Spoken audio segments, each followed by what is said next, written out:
ফরাসি প্রধানমন্ত্রী আস্থা ভোটে হেরে গেছেন। এরপর বৃহস্পতিবার জাতির উদ্দেশ্যে দেওয়া ভাষণ দেন প্রেসিডেন্ট ইমানুয়েল ম্যাক্রো। ভাষণে তিনি জানান, খুব শিগগিরই নতুন প্রধানমন্ত্রীর নাম ঘোষণা করা হবে। বুধবার আস্থা ভোটে হেরে প্রধানমন্ত্রী মিশেল বার্নিয়ের পদত্যাগ করার পর জাতির উদ্দেশ্যে ভাষণ দেন প্রেসিডেন্ট। তবে তিনি নিজের পদত্যাগের দাবি প্রত্যাখ্যান করেছেন। খবর স্কাই নিউজ ও আল জাজিরা।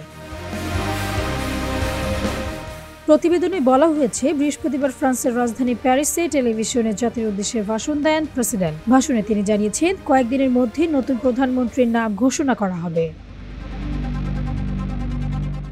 এর আগে মাত্র ৩ মাসের মাথায় প্রধানমন্ত্রী মিশেল বার্নিয়ে পার্লামেন্টে আস্থা ভোটে হেরে যাওয়ার পর পদত্যাগ করেন। দেশের সামাজিক নিরাপত্তা বাজেট নিয়ে বিশেষ ক্ষমতা প্রয়োগ করার অভিযোগ ছিল তার বিরুদ্ধে। এ নিয়ে বেশ কিছুদিন ধরে ফ্রান্সে রাজনৈতিক অচলাবস্থা চলছিল।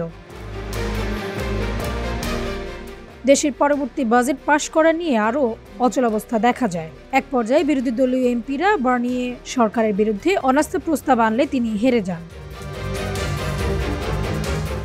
ডেস্ক রিপোর্ট, ভোরের পাতা।